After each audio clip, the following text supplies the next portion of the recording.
Jangan lupa subscribe channel YouTube TVRI Bengkulu, like, komen, dan nyalakan notifikasinya.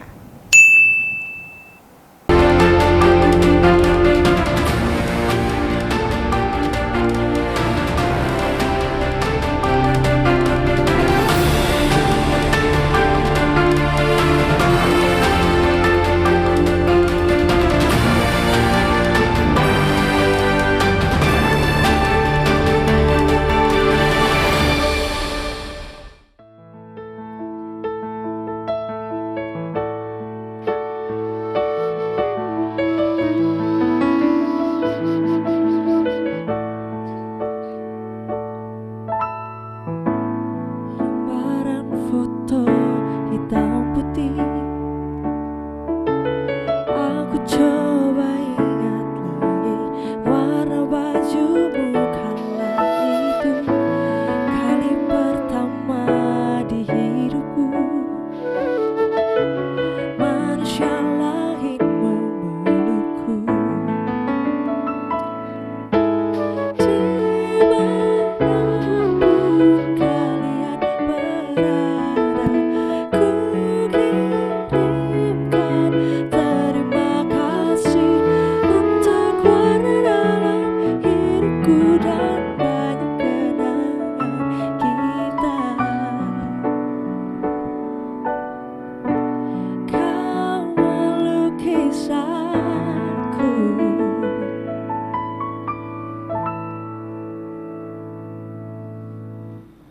Baik, selamat petang pemirsa, salam jumpa tentunya kembali kita di Berendo TVRI Bengkulu untuk sore hari ini Selasa 31 Januari 2023. Dan Berendo TVRI Bengkulu kali ini di ruang konsultasi, dan kali ini kita akan mengangkat tema mengenai satu tema, yaitu investasi di ambang resesi. Nah, untuk itu Studio TVRI Bengkulu telah hadir untuk narasumber kita. Yang pertama ada Bang Bayu Saputra selaku pakar investasi tentunya. Nah, berbincang mengenai investasi, kita tahu bahwa untuk tahun 2023 ini ada wacana ataupun juga ada sedikit isu mengenai yang namanya resesi. Nah, kita bakalan berbincang seputar resesi, seputar investasi, ataupun juga seputar tentang mengenai investasi apa yang cocok tentang resesi ini sendiri tahun 2023. Kita udah masuk ke tahun 2023 tentunya, dan mungkin saat ini sudah termasuk resesi. Kita bakal tanya terlebih dahulu ke narasumber kita sore ini. Kita sapa terlebih dahulu ya.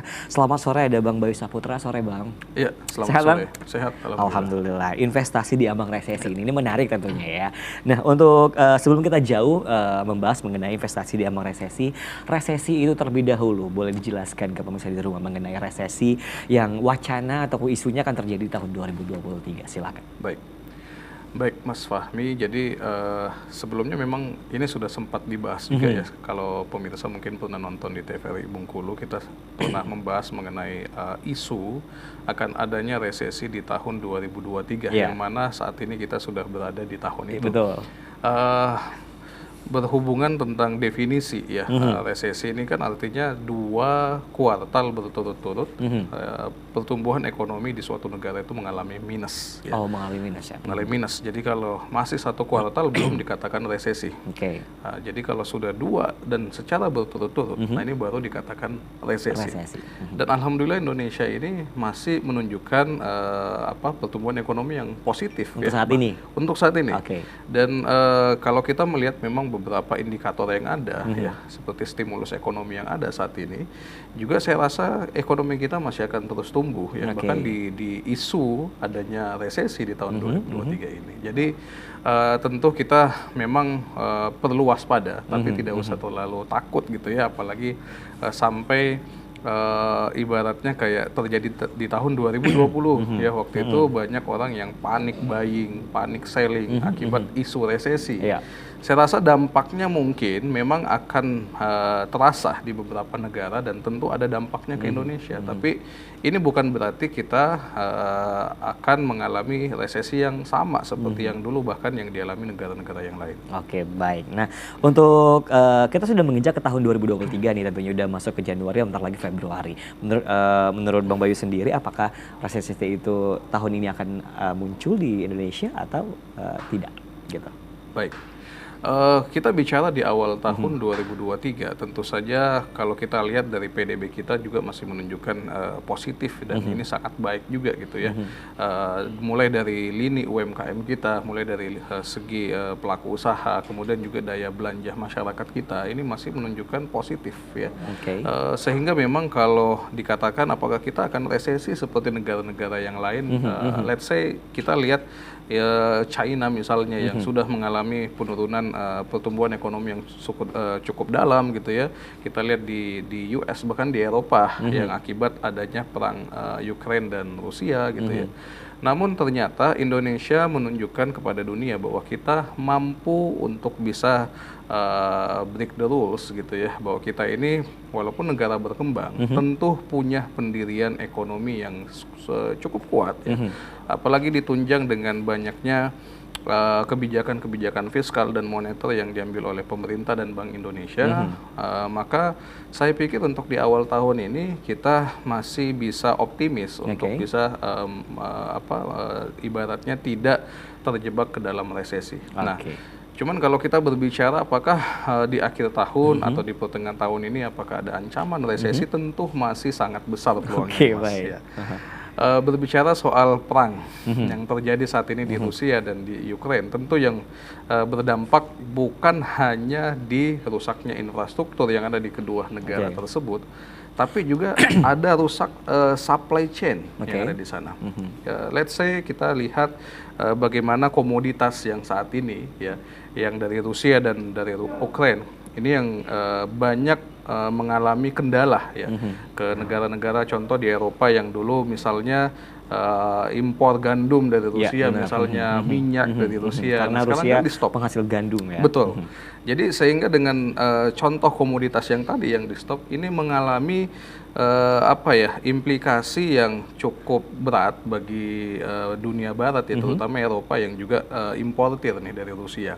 Nah, kita lihat juga dari bagaimana Amerika juga mengalami hal yang sama, karena dari beberapa negara yang ada yang kita lihat contohnya seperti China, Tiongkok, seperti Rusia, ini sudah mulai menerapkan ibaratnya perdagangan mata uangnya sendiri. Jadi misalnya dari Rusia pakai rubel misalnya gitu ya. Kemudian kalau dulu kita lihat mereka transaksinya masih pakai dolar gitu ya. Ini tentu implikasinya kan menurunkan daya beli dolar terhadap mata uang yang lain. Nah, apa dampaknya terhadap Indonesia nih sebagai negara berkembang? Tentu akan sangat berdampak, yang mana kita ini juga salah satu importer komoditas dari Rusia dan juga dari Amerika sendiri. Oke, baik. Nah, tadi Bang Bayu berbicara mengenai dampak yang terjadi kalau terjadi resesi, dan resesi itu pun masih mengancam kita nanti di akhir tahun tentunya ya. Nah, untuk peran dari masyarakat atau peran dari pemerintah sendiri untuk kita menghadapi resesi ini supaya tidak terjadi di akhir tahun ini seperti apa? Apa yang harus dilakukan oleh masyarakat sendiri atau pemerintah kita sendiri? Baik, saya rasa yang dilakukan pemerintah kita dengan salah satu cara misalnya adalah dengan menaikkan pajak dan memberikan pajak yang dulu belum dikenain pajak gitu. Saya rasa ini salah satu hal yang menguatkan APBD kita ya, sehingga memang kita cukup siap untuk menghadapi yang namanya resesi ini. Jadi saya rasa dengan kebijakan fiskal yang dilakukan pemerintah ini sudah cukup efektif gitu ya. Namun memang ini perlu didukung oleh berbagai pihak, termasuk Bank Indonesia dan kita sendiri selaku masyarakat nih, Bung Fahmi. Kita sebagai masyarakat tentu harus paham dulu bahwa penyebab resesi ini ya, kalau kita lihat di negara-negara lain itu akibat Bank Indonesia atau bank sentral dari suatu negara itu menaikkan suku bunganya. Karena inflasi sudah sangat mengkhawatirkan ya. Inflasi ini kan kalau kita pakai rumus standarnya gitu ya, kalau inflasi naik ya bank sentralnya naikin suku bunga untuk meredam uang beredar yang ada di masyarakat. Nah, sehingga apabila suku bunga ini naik, tentu kredit naik, ya kan. Pengusaha yang ingin kredit juga harus banyak-banyak mikir nih, gitu. Terutama akan banyak merem operasional bisnisnya, gitu ya. Ekspansi bisnisnya juga akan bermasalah di sana. Kemudian juga bagi masyarakat yang punya kewajiban yang ada di bank misalnya ini juga akan bisa mengakibatkan tingginya NPL yang akan terjadi apabila nanti suku bunga bank bisa naik gitu ya. Nah ini sudah banyak kita lihat di tahun 2021 nih. Ketika masyarakat kita itu akibat lemahnya ekonomi itu banyak ibaratnya menggunakan akses kewajiban liabilitas yang ada di perbankan gitu ya salah satunya. Nah akibatnya kita sama-sama ketahui di berita banyak orang yang gagal bayar, bank-bank NPL-nya naik gitu ya. Nah ini yang kita khawatirkan. Yang kita khawatirkan akibat tingginya inflasi, bank sentral menaikkan suku bunga, daya beli masyarakat ini akan berimplikasi mengalami penurunan. Nah ini yang kita khawatirkan sehingga masyarakat yang bisa dilakukan oleh masyarakat maksud saya adalah masyarakat yang menengah ke bawah nih, yang punya ekonomi menengah ke bawah. Saya harapkan ini mampu lebih bijak dalam mengelola keuangan. Artinya beli apa yang dibutuhkan. Ya, needs and wants ini harus dibedakan banget nih, Bung. Jadi kita harus sadar bahwasanya cash is the king. Zaman resesi itu cash is the king. Baik. Kenapa saya katakan cash is the king? Ketika terjadi resesi, ya bukan hanya daya beli masyarakat yang menurun, tapi nantinya aset-aset yang berharga itu akan mengalami penurunan. Contoh, harga rumah turun, harga saham turun, harga komoditas mungkin yang saat ini berharga juga akan turun. Nah, siapa yang mampu membeli aset tersebut? Tentu orang yang punya cash. Nah, apabila masyarakat nanti ibaratnya tidak bijak dalam mengelola keuangannya, pada saat terjadi resesi tidak ada cash lagi untuk bisa digunakan ibaratnya multiplier effect di asetnya tersebut. Baik. Berarti kita harus ngumpul cash mulai dari sekarang ya. Nah, jadi cash is the king, tapi ini tentu untuk orang yang ibaratnya menengah ke bawah gitu ya. Contoh karyawan, staf, pegawai. Namun kalau bagi pelaku usaha yang kita lihat mungkin 5% orang yang di Indonesia lah kalau kita bisa katakan orang-orang yang menengah ke atas ini, tentu yang kita harapkan adalah mereka tetap menjalankan roda perputaran ekonominya. Baik. Nah menurut Bang Bayu sendiri nih, untuk semisalnya terjadi resesi ya di Indonesia, resesi itu sendiri baik atau buruk di mata masyarakat atau di mata ekonomi dunia? Ya, resesi saya rasa semua ekonom sepakat bahwasanya memang ini adalah salah satu momok yang bisa menakutkan gitu ya. Tapi ya tentu kita masyarakat sekali lagi kita banyak belajar dari tahun 2020. Di mana saat itu kita mengalami resesi di awal bahkan sampai di awal tahun 2021 ya waktu itu ya. Jadi kita sudah survive di era resesi COVID-19 itu, namun memang ini masih ada residunya ya. Residu dari COVID itu kemudian ada perang juga dan beberapa masalah isu-isu global gitu ya. Tentu ini adalah hal yang patut kita waspadai. Nah, tadi sesuai dengan yang kami sampaikan bahwa masyarakat mau tidak mau harus lebih bijak mengelola keuangan. Jadi kalau dulu mungkin masih banyak yang nggak aware tentang ya udah deh money harus kita habiskan gitu, misalnya punya uang segini konsumsi apa aja gitu konsumtif gitu. Nah ini perlu agak direm pada saat terjadi resesi. Namun bagi pelaku usaha, terutama yang pelaku usaha yang cukup besar gitu ya, ini secara pribadi itu masih tetap melakukan belanja ya, belanja karena kalau orang-orang kaya ini nggak belanja, maka dari ibaratnya di bahasa langsungnya gitu ya, yang uang yang beredar di atas itu nggak bakal berputar ke bawah. Baik. Jadi yang ini kita harapkan uang yang banyak tadi ini kan adanya di kalangan atas gitu ya. Nah ini kalau tidak berputar ke bawah, yang di bawah ini bakal ya cukup tertekan dengan adanya resesi seperti itu. Baik Bang Bayu. Nanti kita lanjutkan kembali, tentunya kita bakal jeda iklan terlebih dahulu. Pemirsa tetap bersama kami di Berdua TVRI Bengkulu, kita jeda iklan pariwara berikut ini.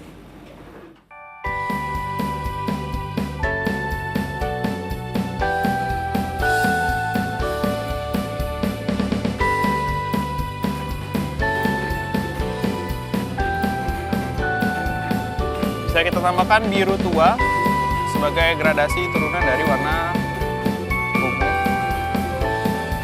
Sebuah hutan yang sejuk, nyaman, rindang, dan... Hai adik-adik, Jangan lupa saksikan Anak Ceria setiap hari Senin sampai dengan Kamis pukul 14 waktu Indonesia Barat hanya di TVRI Bengkulu. Hurra!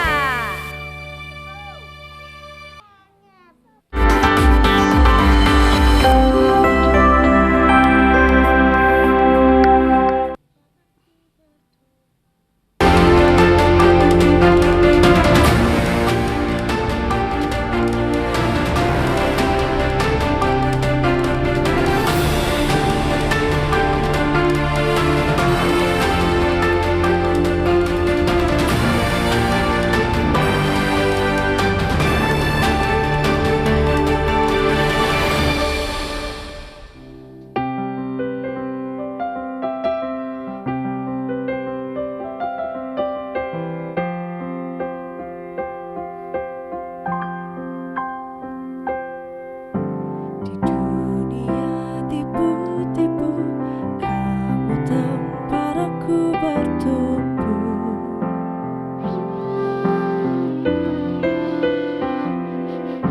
Baik jahat abu-abu, tapi warnamu putih untukku.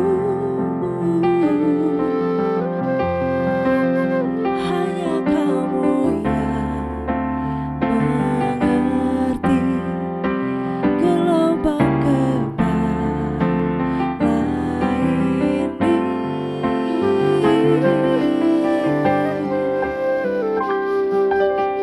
Puja-puji tanpa kata, mata kita yang bicara, selalu nyaman bersama, janji takkan kemana-mana. Puja-puji tanpa kata, mata kita yang bicara, selalu nyaman bersama, janji takkan kemana-mana.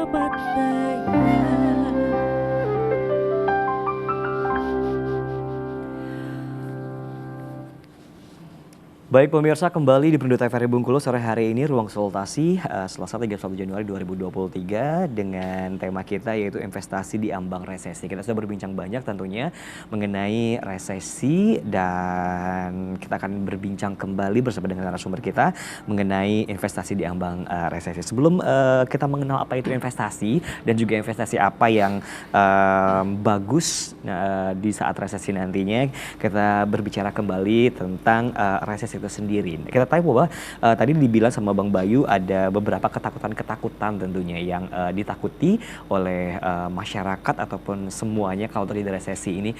Apa sih yang paling ditakuti gitu loh apabila terjadi resesi itu sendiri? Sebelum kita masuk ke investasi gitu Bang, silakan.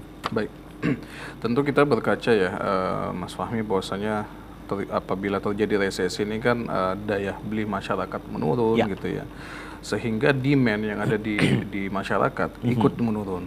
Kita lihat contoh di tahun 2020-2021 banyak sekali aset kelas yang pada saat itu mengalami penurunan harga yang sangat dalam. Contoh misalnya bagaimana kita lihat industri properti pada saat itu juga mengalami kesulitan yang luar biasa ya, banyak unit yang tidak terjual ya, harga rumah banyak mengalami penurunan, tanah mengalami penurunan. Kemudian juga kalau kita lihat di capital market pada saat itu saham juga bahkan terkoreksi hampir sekitar 40% waktu itu ya. Dan kita lihat juga bagaimana di aset kelas yang lain seperti cryptocurrency juga banyak mengalami koreksi harga pada saat itu. Nah, tentu yang kalau kita lihat secara real di lapangan daya beli masyarakat menurun ya, tentu ekonomi ya yang kita harapkan bisa bertumbuh positif juga akan mengalami penurunan karena PDB itu ya, pertumbuhan ekonomi itu kan digenerate oleh konsumsi ya, konsumsi.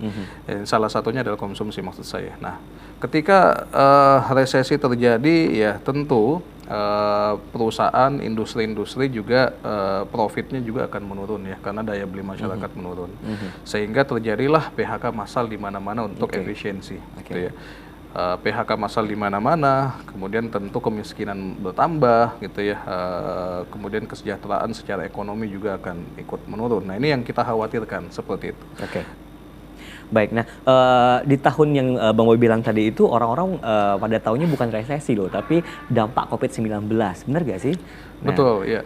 Jadi resesi ini kan muncul ketika sudah diumumkan, maksud saya itu setelah terjadi. Oke. Karena kan misalnya BPS ya, Kemenkeu, pemerintah, Bank Indonesia itu merilis berita kita resesi setelah udah terjadi. Oke, belum pada saat Betul. resesinya ya. Oke. Jadi kita akan mengalami ya pada saat itu kita mengalami resesi itu belum ada warning sama sekali. Oke. Kita resesi nih misalnya seperti itu. Tidak ada mercusuar yang diinfokan kepada masyarakat kita resesi, enggak. Oke. Tapi itu terjadi diumumkan setelah 1 kuartal setelah terjadinya resesi itu. Oke, baik. Nah ini yang tentu yang perlu kita waspadai, Oke. gitu ya.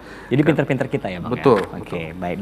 Dalam mengetahui kapan itu resesi dan terjadinya resesi itu sendiri. Baik. Nah, berbicara mengenai investasi nih, boleh cerita terlebih dahulu apa itu investasi sebelum kita masuk ke investasi yang paling cocok tentunya dalam resesi. Silakan. Apa Ya. itu investasi? Baik, kalau secara definisi investasi adalah perilaku ya atau kegiatan menyimpan aset ya di masa kini dengan tujuan nanti di masa depan akan mengalami pertumbuhan ya. Kenaikan. Pertumbuhan. Jadi selama itu bentuknya aset itu akan disebutnya dengan investasi. Ya, baik itu asetnya fisik ataupun asetnya digital. Oke, nah baik untuk di resesi misalnya, untuk kan judul kita, tema kita mengenai investasi di ambang resesi ini, apa sih yang paling cocok investasi untuk masyarakat? Mungkin masyarakat bisa mulai berinvestasi mulai dari sekarang tentunya mengenai resesi yang akan kita hadapi nantinya. Semoga tidak terjadi, tapi kalaupun terjadi kita sudah tahu apa yang harus kita lakukan gitu. Baik. Jadi bicara soal apa yang harus kita lakukan ini nggak bisa terlepas dengan pengalaman kita 2 tahun lalu. Baik. Ya. Ini pengalaman yang sangat berharga menurut saya karena di tahun 2020-2021 tren investasi itu sangat tinggi, kenaikannya sangat tinggi. Bahkan kalau kita melihat bagaimana di capital market, di pasar modal, itu mengalami transaksi sekitar 3 kali lipat. Yang biasa rata-rata nilai transaksi harian misalnya di stock market itu sekitar 8 triliun, itu bisa mencapai 25 triliun di era pandemi. Jadi di 2 tahun kebelakang itu memang masyarakat kita banyak yang ibaratnya tiba-tiba gitu ya, tiba-tiba butuh nih dengan investasi. Iya. Namun ya ini yang kita sayangkan adalah banyaknya masyarakat yang masuk ke dunia investasi tidak didasari, tidak dibekali dengan literasi yang baik. Oke. Artinya apa? Ketika mereka sudah mendapatkan keuntungan dari investasi itu, mereka merasa ini sudah cukup. Oke.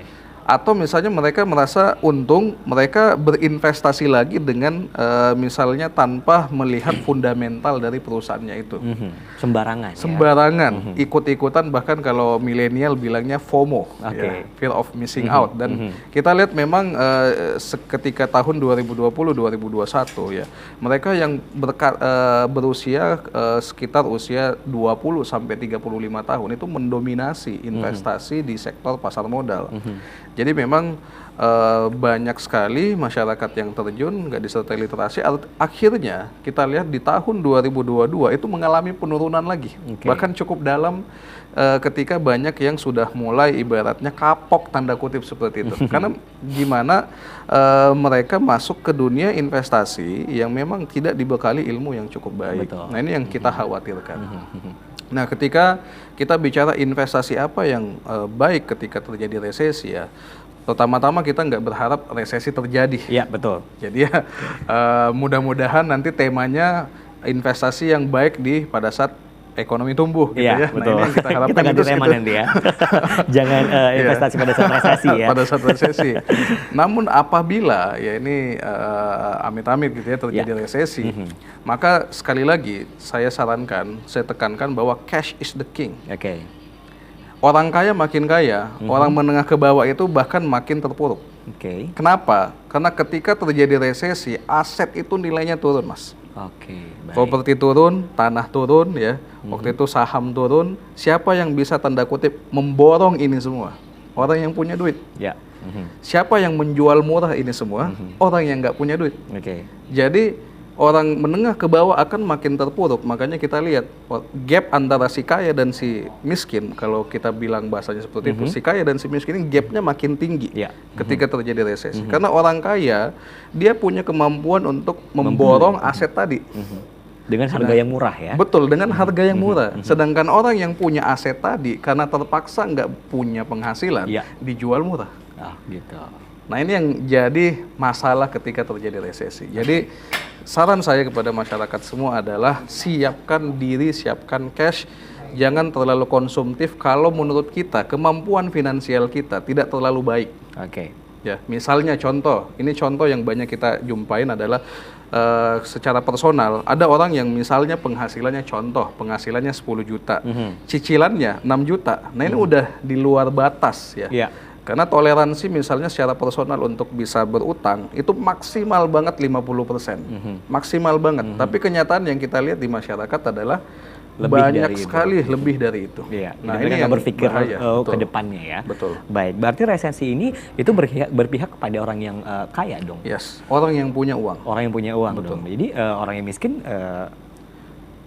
nggak berpihak ke mereka gitu. Bahkan mereka menjual asetnya dengan harga murah kan. Artinya rugi pada saat terjadi resesi. Oke, baik. Nah, untuk pemerintah sendiri mengatasinya seperti apa nantinya? Apakah mereka turun tangan dengan hal tersebut atau seperti apa? Oke, pemerintah ya.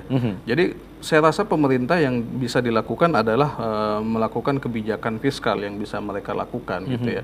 Salah satunya kan pemberian banyak insentif ya, pajak, kemudian kalau kita lihat subsidi-subsidi kan banyak disalurkan pada saat terjadi resesi.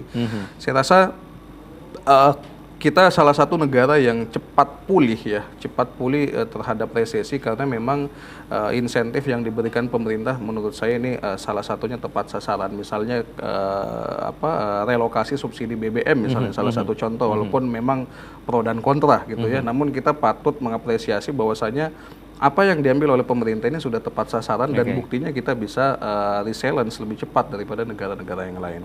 Tentu Bank Indonesia juga selaku pemegang kebijakan moneter ini akan lebih menyalurkan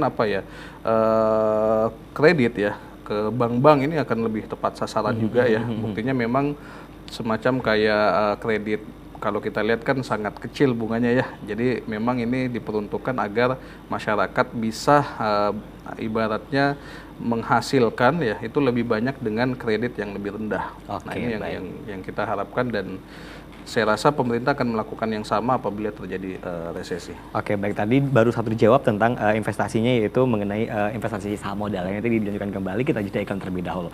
Baik, pemirsa di rumah, kita jeda iklan terlebih dahulu. Tetap bersama kami di Berdua TVRI Bengkulu.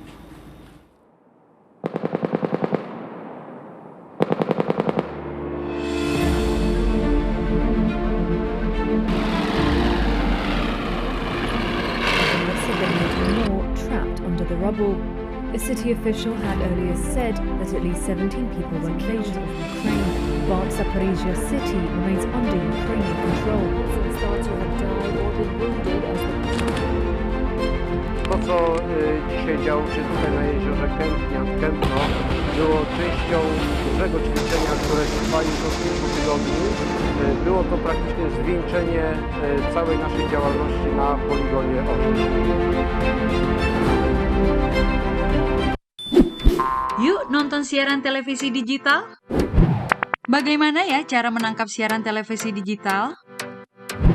Pertama, pastikan di daerah Anda sudah ada sinyal siaran televisi digital. Kedua, gunakan antena UHF di dalam atau di luar rumah Anda. Ketiga, pastikan televisi Anda sudah dilengkapi penerima siaran digital DVB T2. DVB T2 merupakan jenis sinyal yang digunakan Indonesia dalam penyiaran televisi digital. Keempat, pilih autoscan, lalu pindai televisi Anda.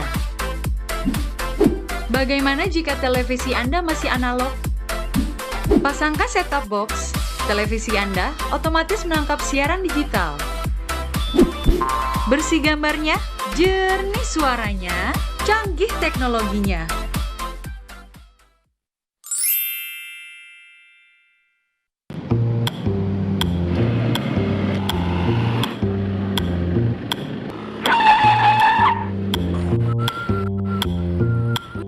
Apa?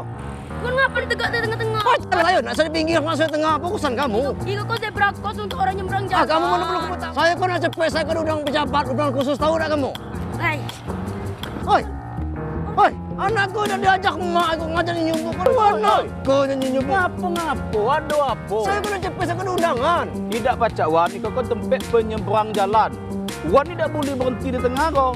Kalau wan berhenti di tengah kau, pejalan kaki nak pakai apa? Jadi kalau berhenti, wan harus berhenti di belakang di garis itu. Coba saya mundur.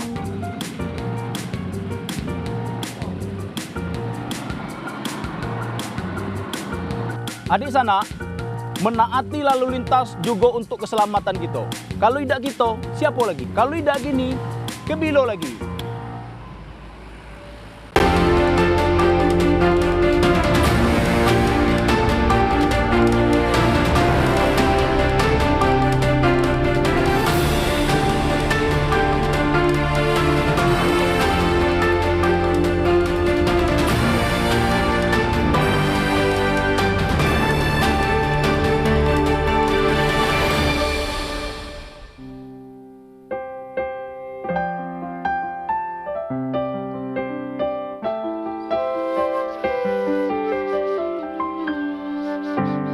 Hei kawan, pasti kau dan aku sama, sama-sama punya takut untuk mencoba dan gagal. Tapi hei kawan, pasti kau dan aku sama-sama punya mimpi untuk mencari berarti. Karena harus kita taklukkan bersama lawan rintangan untuk jadikan dunia ini lebih indah. Tak perlu tunggu hebat untuk berani memulai apa yang kau impikan. Perlu memulai untuk meraih hebat kau impikan. Seperti singa yang menerjang semua rintangan tanpa rasa takut, yakini bahwa kamu terhebat.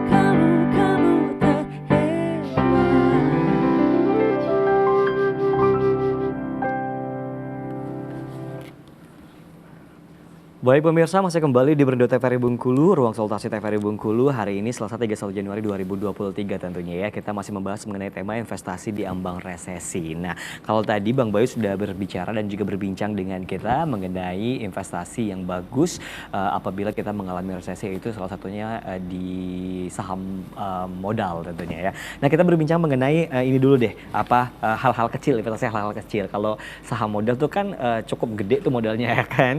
Nah, mungkin di hal-hal kecil yang mungkin masyarakat bisa berinvestasi juga, masyarakat umum, masyarakat luas yang ada di Bengkulu tentunya, agar bisa menghadapi resesi ini sendiri apa gitu, Bang Bayu? Baik, saya rasa untuk mempersiapkan kondisi terburuk yang ada dan kalau sekali lagi amit-amit terjadi resesi gitu ya, tentu masyarakat langkah paling awal adalah menyiapkan kemampuan finansial yang baik ya. Jadi bagi yang masih sering konsumtif nih, nah ini perlu agak ngerem dikit. Ya, kemudian juga perlu melihat bagaimana rasio utang yang ada. Ya. Jadi ini kita lihat tentu agak mengkhawatirkan karena di masyarakat kita sudah mulai banyak yang melakukan pinjaman secara pribadi tanpa melihat kemampuan untuk membayar. Gitu ya.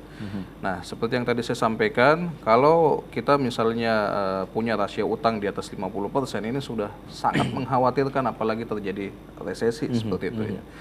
Kemudian yang perlu kita lakukan untuk berinvestasi, nah sebenarnya ada banyak ya kalau kita bicara yang di sektor yang kecil gitu, yang mungkin masyarakat mampu untuk ke sana, yaitu sebenarnya salah satunya di capital market ya, Mas Fahmi. Jadi kalau bicara apakah butuh modal yang gede, di capital market itu 10.000 udah bisa. Contoh ya, jadi di capital market kita bicara ada reksadana ya. Kemudian ada instrumen keuangan yang namanya saham, yang 5.000 itu udah bisa, 5.000 rupiah. 5.000 perak 5.000 perak. Ya? Itu bukan 5.000 miliar atau apa ya, 5.000 perak itu udah bisa. Kalau di reksadana bahkan itu sudah bisa mulai di 10.000 rupiah. Ya. Dan ini bisa kita misalnya reksadana itu bisa dibeli atau kita misalnya mulai berinvestasi melalui sekuritas, melalui bank gitu kan, itu bisa, kemudian melalui beberapa aplikasi yang ada secara online, misalnya beberapa yang sering kita temuin misalnya di aplikasi online gitu ya. Tentu yang harus berizin ya. Harus berizin di OJK atau di Bapepti di bawah Kementerian Perdagangan. Nah, selain di dua ini, ada satu lagi yang ini sangat membantu pembangunan pemerintah, yaitu di sukuk, obligasi negara. Ya. Obligasi retail Indonesia atau ORI yang biasa kita singkat. Ketika masyarakat berinvestasi membeli ORI, artinya secara tidak langsung masyarakat itu memberikan pinjaman kepada pemerintah negara. Agar nanti negara membangun infrastruktur yang ada di Indonesia. Baik. Infrastrukturnya nanti kan menghasilkan recurring income, ada penghasilan misalnya dari sana ya. Penghasilan itu akan dibayarkan kepada orang yang beli obligasi tadi. Dibayarkan bunganya, dibayarkan penghasilan atau returnnya. Nah ini kalau ORI biasanya 1 juta itu sudah bisa mulai. Paling kecil. Paling kecil. Ya. Jadi 3 instrumen keuangan ini yang menurut saya paling affordable bagi masyarakat untuk diinvestasikan. Nah selain itu tentu masih ada beberapa seperti misalnya deposito ya. Cuman kalau deposito ini kan investasi yang terbilang sangat pasif gitu ya. Karena kita datang ke bank kemudian nanam duit lah istilahnya seperti itu, nyimpen duit, kita nunggu beberapa periode nanti dapat bunganya seperti itu. Nah ini juga bisa kita lakukan karena memang sangat low risk gitu ya. Ada juga kalau misalnya masyarakat lebih siap untuk berinvestasi di high risk ya, tentu ada misalnya kita lihat ada aset digital ya kan, kayak cryptocurrency misalnya. Kemudian kita bicara saat ini ada NFT misalnya seperti itu ya, yang lebih high risk seperti itu. Namun saran saya bagi masyarakat yang baru mau memulai berinvestasi, yang paling pertama dilakukan adalah pelajari dulu instrumen investasinya. Apa itu instrumen investasinya, Mas? Betul. Jadi contoh ya, kita bicara soal yang paling rendah resiko ini kan deposito tadi ya, paling rendah banget ya. Deposito ini kan kita tinggal datang ke bank, kemudian nabung duit misalnya seperti itu ya, selama setahun disimpan nanti dapat bunganya. Iya, karena masyarakat juga taunya yang paling mereka paham itu deposito. Untuk masalah yang tadi disebutkan itu mereka masih awang-awang gitu loh. Betul. Namun bagi masyarakat yang merasa deposito ini kayaknya kurang tinggi bunganya, returnnya kurang tinggi, karena biasanya deposito itu instrumen untuk melawan inflasi. Jadi kalau inflasi kita 3%, biasanya deposito nggak jauh dari sana, gitu ya. Kemudian ada yang lebih tinggi lagi returnnya, ya imbal hasilnya, yaitu namanya reksadana. Ya.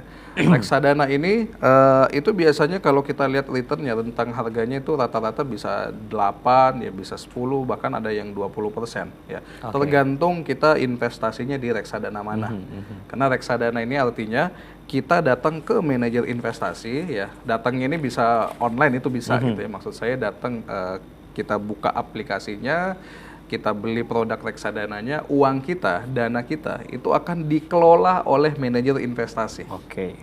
Jadi secara ininya nih sederhananya, kita mempercayakan dana kita dikelola oleh manajer investasi dan dia nanti akan investasikan dana kita ke beberapa instrumen keuangan seperti saham, obligasi, deposito. Baik. Kita tinggal nantikan aja, duduk manis saja. Cantik ya, duduk cantik aja. Betul. Baik, tahan dulu, nanti kita lanjutkan kembali tentunya. Tetap bersama kami pemirsa di Berdua TVRI Bengkulu.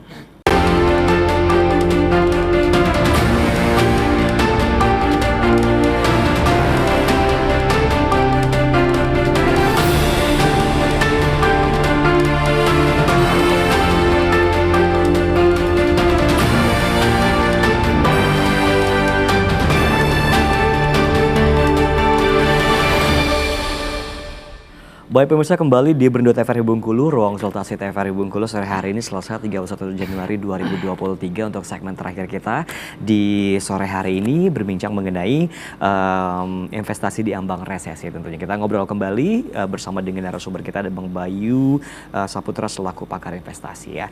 Nah tadi dijelaskan bahwa ada beberapa banyak tentunya investasi yang bisa dilakukan baik yang sektor modal kecil, menengah sampai juga sektor modal yang cukup besar gitu ya Bang ya. Yang tadi reksadana juga bisa kita lakukan. Nah, untuk sebelum kita memulai investasi itu sendiri, apa yang harus kita pelajari terlebih dahulu untuk kita terjun ke dunia investasi itu sendiri? Baik, jadi yang paling pertama adalah kita cari tahu dulu ya. Kita perbanyak literasi yang ada. Tadi termasuk beberapa instrumen keuangan yang saya jelaskan, ada reksadana, kemudian ada saham ya. Yang mana kalau kita lihat misalnya contohnya saham ini kalau terjadi resesi ini bisa terkoreksi cukup banyak. Kalau biasanya bahasa investornya itu ini diskonnya banyak. Oke, diskonnya banyak. Karena investasi itu ketika dia mengalami penurunan, sedangkan secara fundamental masih bagus, ini bukan hal yang negatif, tapi justru yang diidam-idamkan oleh setiap investor. Nah, jadi kalau kita mendefinisikan misalnya ya tadi reksadana, kita menitipkan dana kita ke manajer investasi yang terpercaya, kemudian pastinya harus diawasi oleh OJK. Sudah terdaftar di OJK. Kemudian kalau kita bicara soal saham, nah ini yang tadi saya bilang Rp5.000 itu sudah bisa mulai gitu ya. Tentu ini berlaku kelipatannya, tergantung perusahaannya. Nah contoh saham perusahaan ada banyak di Indonesia ini, di Bursa Efek Indonesia misalnya itu ada 800 lebih perusahaan yang bisa kita investasi. Jadi kita tidak kekurangan opsi untuk berinvestasi sebenarnya ini Mas. Hanya saja nanti kita tinggal pilih, contoh ada beberapa perusahaan besar yang PT, TBK gitu ya. Itu banyak sekali yang bisa kita investasikan dan harga sahamnya pun bervariasi tergantung perusahaannya. Nah, ini kita bisa cari tahu ya melalui internet, bisa kemudian juga datang langsung ke misalnya ke pihak yang terkait, otoritas yang terkait, misalnya OJK, Bursa Efek Indonesia, atau langsung datang ke jasa keuangannya. Contohnya sekuritas, ke bank, itu ini bisa kita akses investasi reksadana tadi misalnya. Saham juga misalnya seperti itu. Nah, selain itu juga ada satu primadona investasi yang juga agak naik daun ketika terjadi resesi, yaitu adalah emas. Oh, emas. Baik. Ya. Emas ini kalau kita lihat apabila terjadi resesi, harganya biasanya mengalami kenaikan. Tapi kalau ekonomi kita udah mulai pulih, mengalami penurunan. Jadi alat lindung nilai lah kalau menurut saya emas ini agar aset kita ini tidak tergerus nilainya gitu ya. Nah, ini juga bisa menjadi salah satu pilihan berinvestasi. Tapi tentu masyarakat harus bisa mempelajari bahwasanya ada yang mengatakan emas selalu naik, tidak juga ya. Tidak juga, bahkan mengalami naik turun, fluktuasi. Saham gimana? Mengalami fluktuasi. Reksadana gimana? Juga sama mengalami fluktuasi. Jadi momennya perlu kita cari tahu dengan cara memang masyarakat perlu banyak datang langsung ke tempatnya, misalnya ke otoritas yang terkait atau dari dan saya tidak sarankan ini untuk ikut-ikutan karena banyak sekali waktu terjadi resesi 2020 itu masyarakat kita banyak yang FOMO, kata misalnya influencer A beli ini, investasi ini diikutin. Nah, ini yang menurut saya jangan dicoba.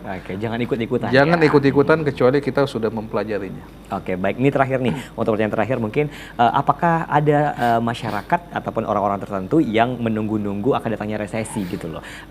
Semisalnya mungkin, nanti aja deh beli rumah, nanti aja beli mobil, tunggu resesi dulu harganya murah gitu. Menurut Bang Bayu sendiri seperti apa?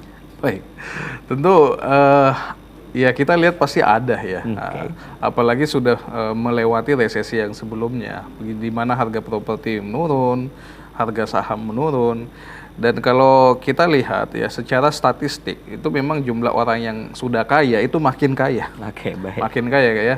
Ini sudah pernah juga kita sampaikan di edisi Berindo yang sebelumnya gitu ya, bahwasanya memang mereka yang memiliki aset, memiliki dana untuk mengoleksi aset-aset yang turun harganya tadi, itu akan ketika resesi sudah berhenti, harganya akan naik lagi. Contoh kita bicara di saham gitu ya. Saham itu terkoreksi hampir kurang lebih 40% di tahun 2020. Tapi ketika kita bicara di 2021 akhir ya, tengah sampai ke akhir itu sudah mengalami kenaikan bahkan hampir sama dengan sebelum resesi. Artinya hampir 2 kali lipat ya kekayaannya itu mengalami kenaikan. Nah ini yang perlu kita tiru ya. Kalau memang ditanyakan apakah ada orang yang seperti itu, ya saya rasa mungkin ada gitu ya. Ada gitu. Ini orang seperti itu bagus nggak sih menurut Bang Bayu sendiri? Apakah mereka termasuk orang yang cerdas atau seperti apa nih? Iya, kalau orang, saya rasa satu hal yang kita sama-sama sepakati, tidak ada orang yang berharap resesi. Oke. Ya, karena impact-nya ya oke lah, investasinya mengalami kenaikan, tapi mungkin daya belinya dia di masyarakat mengalami penurunan. Tapi saya rasa ya kalau ditanya apakah bagus atau tidak gitu ya, ini perilaku yang saya rasa bagus ya. Jadi kalau kita menyiapkan finansial dan melakukan investasi misalnya secara cermat dan juga masif pada saat terjadi resesi, saya rasa ini salah satu metode yang bisa dilakukan. Oke, baik, terima kasih Bang Bayu, berarti termasuk orang cerdas ya, seperti itu ya. Terima kasih banyak atas waktunya, semoga kita nggak terjadi resesi tentunya di tahun 2023 ini. Terima kasih banyak pemirsa, walaupun resesi atau tidak resesi, mulailah untuk berinvestasi tentunya, karena investasi itu baik buat kita dan bisa menjadi satu tabungan buat kita nantinya ya. Saya Karim pamit, wassalamualaikum warahmatullahi wabarakatuh dan sampai jumpa kembali.